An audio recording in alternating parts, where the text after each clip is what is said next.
நல்லா ஆறிச்சு. இதை நம்ம ஒரு கண்ணாடி பாட்டிலில் ஸ்டோர் பண்ணி வச்சுக்கணும். இந்த வெந்தய மாங்காவை இன்றைக்கி மாங்காய் ஊறுகாய் தான் தாளிக்க போகிறோம். மாங்காய் வந்து நல்லா இது மாதிரி பொடி பொடியாக கட் பண்ணி 2 நாள் உப்புலேயே தண்ணியில் ஊற வச்சு காய வச்சு எடுத்து வச்சுருக்கோம்.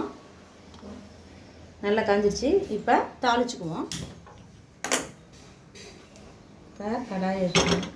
இப்போ செக்கில் ஆட்டின நல்லெண்ணெய் ஒரு 100 கிராம் அளவுக்கு ஊற்றிக்குவோம். எண்ணெய் நல்லா சூடாகட்டும்.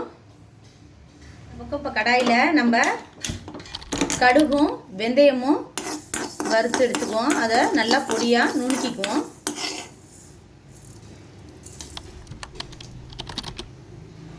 மிளகாயை நல்லா வறுத்து இந்த மாதிரி திப்பியாக கொஞ்சம் அரைச்சி வச்சுருக்கோம். இது மாதிரி அரைச்சி வச்சுக்கிட்டோம்னா ஊறுகாய் தாளிக்கிறதுக்கு வறுக்கிறதுக்கு இதுக்கெல்லாம் பொடிக்கு நல்லாயிருக்கும். அதுக்காண்டி நான் இப்போ நுணுக்கி வச்சுருக்கேன். இது மாதிரி இப்போ எண்ணெய் நல்லா காஞ்சிச்சு. அது கூடவே ஒரு 3 டேபிள் ஸ்பூன் அளவுக்கு கடுகு உளுந்தம் பருப்பு சேர்த்துக்குவோம்.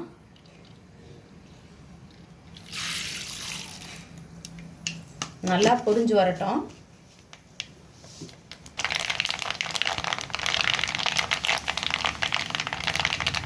இப்போ நம்ம வறுத்து நல்லா பொடியாக நுணுக்கி வச்சுருக்க பெருங்காயத்தூள் 1 டேபிள் ஸ்பூன் பெருங்காயத்தூள் சேர்த்துக்குவோம்.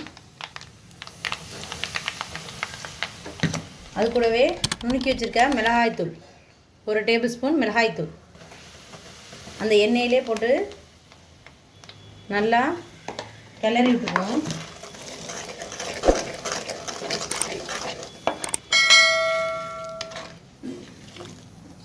இப்போ மாங்காயை எடுத்து அது கூட போட்டுக்குவோம்.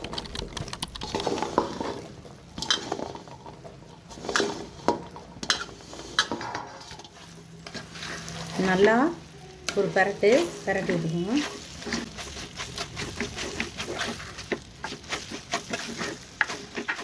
இப்போ அடியில் இருக்க எண்ணெய் இதெல்லாமே நல்லா ஒரு பரட்டிட்டோம்னா தான் அப்போ ஊறும். நம்ம பொடியாக நுணுக்கி வச்சுருக்க வெந்தயம் கடுகு அதை ஒரு 1/2 டீஸ்பூன் சேர்த்துக்குவோம். அதையும் நல்லா ஒரு கிளறி விட்டுருவோம். உப்பு நம்ம ஏற்கனவே வந்து ஊறுகாய்க்கு போட்டு தான் மாங்காய் ஊற வச்சுருக்கோம். உப்பு பார்த்துக்கிட்டு போட்டுக்கோங்க தேவைன்னா. இப்போ நமக்கு மாங்காயிலே நல்லா அதிகமான உப்பு இருக்குது. அதனால் இந்த எண்ணெயில் ஊற சரியாக இருக்கும். அதனால் நான் உப்பு போட்டுக்கல. நம்மளுடைய அருமையான மாங்காய் ஊறுகாய் ரெடி ஆயிடுச்சு. நல்லா ஆறிச்சு. இதை நம்ம ஒரு கண்ணாடி பாட்டிலில் ஸ்டோர் பண்ணி வச்சுக்கணும். இந்த வெந்தய மாங்காவை இது மாதிரி ஸ்டோர் பண்ணி வச்சுட்டு நம்ம எடுக்கும்போது ஸ்பூன் போடக்கூடாது.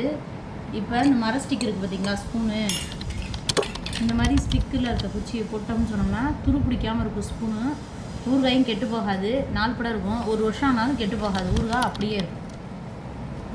இதை நல்லா டைட்டாக மூடி வச்சுட்டு தண்ணி படாமல் அப்படியே வச்சுட்டோம் வெளியிலன்னு சொன்னால் 1 வருஷம் ஆனாலும் கெட்டு போகாது.